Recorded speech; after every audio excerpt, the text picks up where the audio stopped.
guys, welcome to my channel. My name is ReadingBear and I hope you are ready for some more stories. And today, we'll take a look at some new IDontWorkHereLady content. If you enjoyed my content, please don't forget to subscribe to my channel and post some bear emojis in the comment. And now, let's dive right into the stories. The first story is titled Lady Lost Her Mind When I Wouldn't Clean Her Mat. So quick background.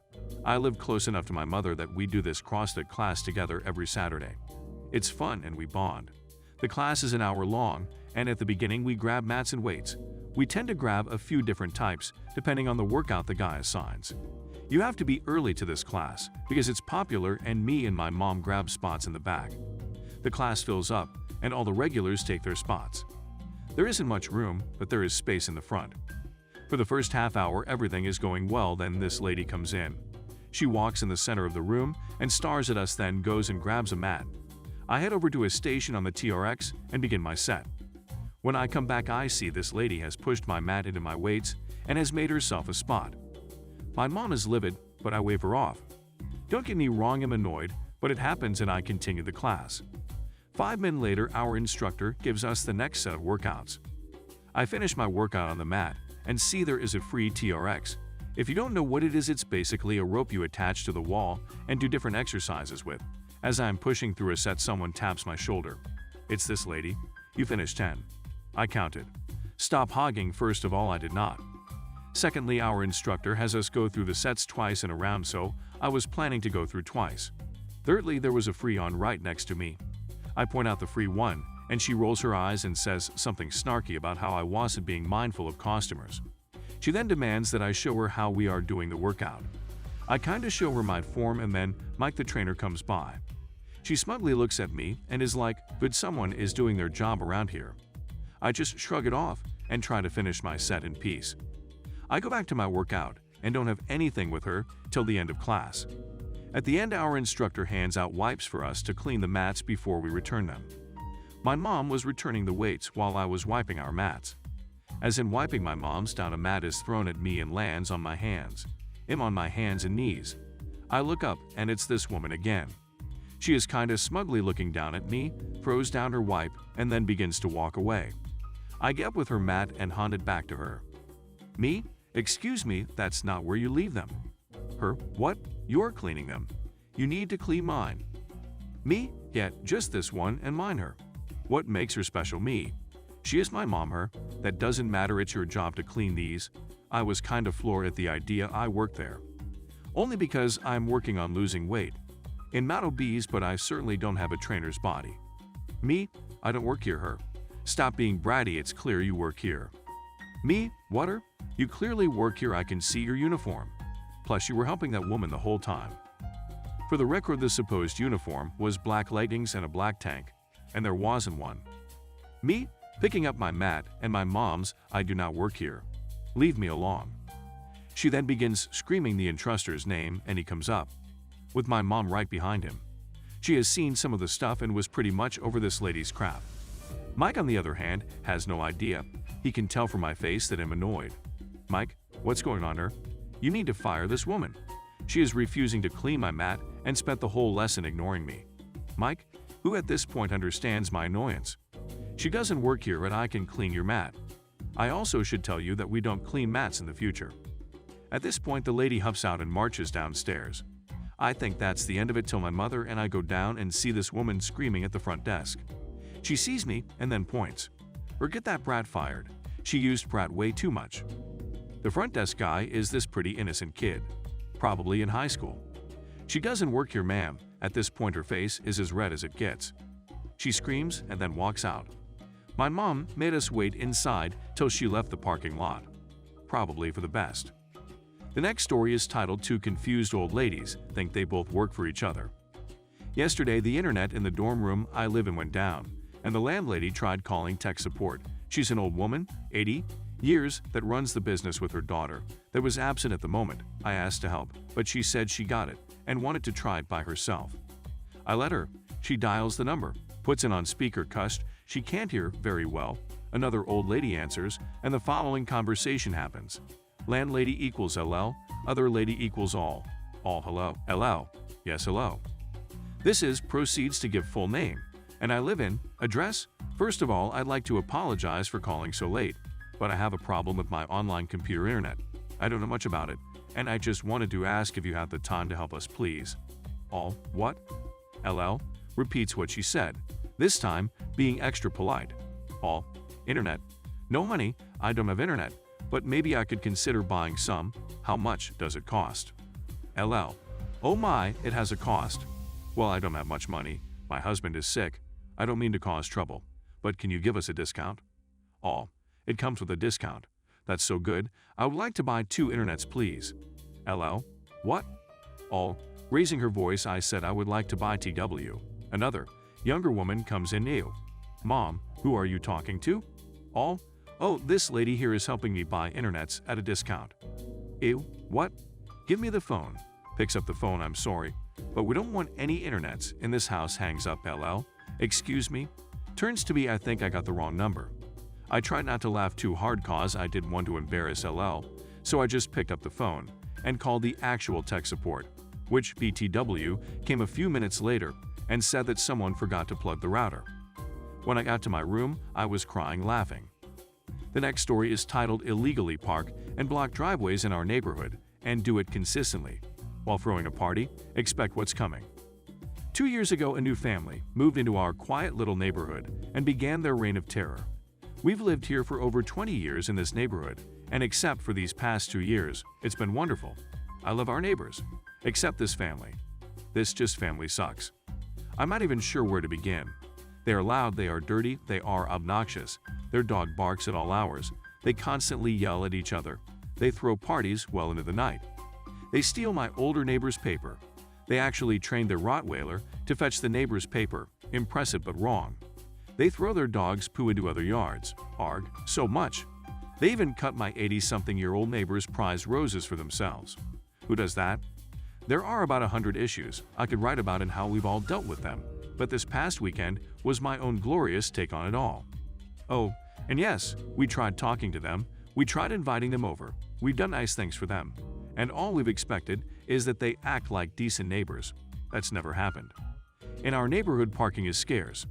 Most of these homes are classic 1950s with single-lane driveways, and parking is limited even on the streets. There's a busy road a few blocks away that has a great nightlife and popular restaurants, which means that at times, especially on the weekends, the street can fill up. This family has 4 drivers and 5 vehicles with only enough space for 2 in their driveway at a time. Constantly, they would park and leave their vehicles for days, and sometimes weeks, in front of others' homes. Sometimes leaving their driveway empty for no reason with all of their cars parked on the road. I kind of believe that, in itself, isn't that big of a deal except for how and when they would do it. They were intentional about it, all would do so to try to and cause the most grief with everyone. And this went on for months. A complete duck you to everyone. After months of this, and no one retaliating or giving them the satisfaction of how pissed we all are, they started parking deliberately in ways to make it difficult to get out of our driveways. I had to have my husband come out most mornings to guide me so I wouldn't hit their car as I backed out of my own driveway. There were also times where they squeezed my neighbor's car on the street to where they couldn't get out. Finally, an older retired neighbor goes down to city/police station and inquires about what to do. They found a code or law stating that so much space from the sides of driveways and yada yada yada is required. So we come home one night to freshly painted yellow curbs outlining every house surrounding this one. A few weeks ago, my husband's car breaks down and he has to get towed. On his way back, he starts talking with the tow truck driver about these able neighbors and their cars. He tells my husband that if these cars are parking illegally, we should call the non-emergency line, and if they receive a ticket, to call him and he can tow them at owner's expense. It's the law. My husband and him keep talking and even meet up for a beer a few nights later. They are big fans of the Blazers. Rip City. He's a real good guy. About a month ago, we met a couple in our fair city, and it just so happens that the husband is an officer. We were already planning on meeting that Friday night, and when we met, I brought the a-hole neighbors and their parking. He says that he'll drive through on his shift if he gets time, and if he sees them parked in the yellow, he has no problem ticketing them. Great. He also gets some of his friends to check it out when they have time too. Fantastic. We've been calling almost daily at this point about their cars parked illegally, but nothing was happening. That Saturday night he sends me a text saying he ticketed 3 cars. I missed that text, so no tow truck, but I kind of figured with the 3 tickets they'd get the idea. They didn't. Off and on all week it was the same. This past Saturday the teenage son throws a party and everyone, I mean every single one of their guests in them, parked in the yellow of someone's driveway or blocked someone out altogether. Obviously the little crap told all of his friends to block our driveways or block our cars in. I sent a text to our officer friend, who told me to call the non-emergency line, and he'd be the one to look into it. But I'm scheming bigger. I call up the tow truck driver and tell him that there are at least 15 cars parked illegally and all are about to receive parking tickets for blocking driveways and cars. I let him know we are friends with an officer, and he and I scheme a little further. We get a solid plan. I call our officer friend back and tell him our plan, and I also mention that the party is likely going to be filled with underage drinkers. Now, I hate busting parties, but I make exceptions for little craps, and especially little underage drinking and driving craps. He and I finalize the plan. Here's how it all went down. Officer and 3 of his partners go through the neighborhood signing all of the cars. Meanwhile, our tow truck driver friend has assembled a group of drivers in the nearby grocery store parking lot. My husband and I make anonymous call about a possible underage party. The tow truck drivers start at the ends of our street grabbing the cars as quickly as possible. A few alarms here and there, but no way could they hear it in the party. When they approach the house, my husband makes an anonymous call about an underage party in our neighborhood. Conveniently, our officer friend just so happens to still be in the neighborhood, so he and his partner go over to the house to check on it. As they knock on the door, lights go out, music shuts off, and the house goes quiet. At this moment, the tow trucks come in and are now towing the remaining 5 cars right from in front of their home. I just wish I could see the kids' faces inside as they are all having a dilemma about what to do. Do they go out and bust themselves for underage drinking and try to stop their cars from being towed? Or do they just sit and bite the bullet and watch $250 plus go down the drain? On Sunday, they had 3 cars return from being towed, and all 3 are parked just shy of the yellow lines. I'll call this a win. My husband and a couple of neighbors also spent Sunday putting up some new cameras. They were all very giddy and loud about it all. Something about all the lights and police on Saturday made them nervous. The next story is titled "The Pizza Place Printed My Phone Number on Their Coupons." So this happened back in 2007 or 2008. Not sure if this belongs here. It looks like it might fit.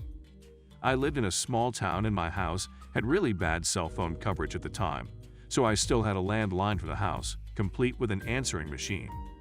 One day I come home to find several phone calls for a regional pizza restaurant on my answering machine. I quickly find that they had printed these mass junk mail flyers with some pretty decent discounts and my phone number. It was a pretty simple mistake. My phone number was XXXXXX 4442, and theirs was 4422. I called the pizza place and told them what happened. The manager was nice and told me he had nothing to do with it, that the corporate office made them up, but he would call them and try to work out a fix. That night, I probably got 80 phone calls. I changed the outgoing message on my answering machine to give callers the correct number. More than half the calls I got still left me their pizza order. Who calls for pizza and expects to leave their order on an answering machine? That town has more dumb people than I thought possible, and I already had a low opinion to begin with. This went on for almost 2 weeks. I kept calling the restaurant, and the manager kept telling me they can't get a hold of anyone who can do anything. Finally, I'd had enough when a snowstorm blows through town and the pizza orders go up. Snowy days seem to be busy for food delivery. I start taking orders, writing them down as accurately as I can, and forwarding them to the pizza place through the number listed on their website for home office. At the time, if you called that number after hours, the robot that answered gave you a list of extensions, and eventually I found the one for VP Marketing. I wanted President, but meh, close enough. Once I found the extension, I forwarded every call for them I got, like this. Hello, this is Airborne Chaos again. I have an order for 1 extra large Goliath pizza, 1 order of cheese sticks, and a bottle of Sprite to be delivered to John Dow at 244 High Street, small town. His credit card number is insert credit card details here, and his phone number is phone number. I really hope you can help me get these people their food. This seems to be pretty inefficient. Thanks. I made at least 20 calls like that. I don't remember the exact number, but it wasn't as many as I thought it would be when I made the plan. Nevertheless, the next morning, I got a call from the company president. They paid my phone bill for a year, minus long distance, to buy my phone number from me. Honestly, they didn't need to pay my phone bill for a year, just cover the cost of changing the number, but they offered. The next story is titled Woman Stops Me at Wal-Mart on my day off, and I throw up on her. So I've worked at Wal-Mart for 3 years, and I never experienced any of the rude customers or general craziness associated with Wal-Mart. Well, it's my day off and I happen to get sick to my stomach. I had already thrown up twice, so my mom decided to take me to Wal-Mart to get the things that I need to get better. She insisted that I just stay in bed while she gets the things, but she often got the wrong things, so I decided to go to get them myself. Big mistake. When we arrived, we started to get our things and tried to get out as fast as possible, since I was starting to feel really bad. When we were on our way to the checkout, this woman stops us. I recognized her since she was there the day before when I was working. She started to ask me about stuff, and I have to tell her that I wasn't working today. She huffed and said, "You can still owe me out. All I want to know is where the dog food is." I'd point at the direction of the dog food and tried to get out of there because my stomach was starting to hurt. She stops me again and says, "I already looked over there, and I couldn't find it. Just come show me." My mom tells that lady that I'm sick and that I don't have time to go with her, and just find somebody else to help her. She tells my mom to shut up and looks back at me and says, "It'll just be a few minutes, come on, and help me find it." My mom tells this woman to back off and leave me alone, but the woman is insistent that I help her. Just then it feels like somebody had grabbed my stomach and started squeezing it, and I started to throw up. Unfortunately for the lady, I had been facing her and threw up all over her pants and shoes. She screamed, but it wasn't stopping and I kept going. She had backed up after I had started and was screaming for a manager. My mom was holding me while I tried to stop, but the pain in my stomach was too much and I just kept going. One of the cashiers saw what was going on and immediately radioed for a manager and custodian. One of the managers comes over and sees the mess, and the lady is crying to him about how I puked all over her. My mom tells him that I was trying to leave, but the lady wouldn't let me. The manager takes her to the back, and the cashier, whom I'm friends with, takes me outside and sits with me while my mom goes to pay for the stuff. I honestly didn't mean to throw up on her, but as soon as it started coming up, I couldn't stop it. I feel bad for the custodian who has to clean up my throw up, and I feel bad for the lady since I hate throwing up and can only imagine how it feels to have someone throw up on you. I'm also dreading the day I have to go back, since I know that this story is going speed like wildfire. Surprisingly enough, the lady ended up admitting that it was her fault since she kept me there when I clearly needed to get out of there. Everything is okay now, but man, was that the most embarrassing moment of my life. The next story is titled I'm Not Your Uber Driver Lady. I was living in a university area and parking was really hard to find. I found a great spot out front and had to run back up to my apartment and grab something and got back down to my car. I was sitting in my car getting my phone ready with music before I left. While doing that, my 2 back doors open up and 2 kids climb in. They don't speak great English and are trying to tell me where to go. I turned around and told them that I'm not an Uber driver. So they sat in the back of my car on their phones trying to figure out what was going on with their Uber. I had to scream, "Get out of my car. This is not the place to figure out your Uber app." But the look on their faces when everything clicked that they were lounging in the back of a stranger's car and were getting yelled at was priceless. If you enjoyed the video, please subscribe to the channel and post some bear emojis in the comments.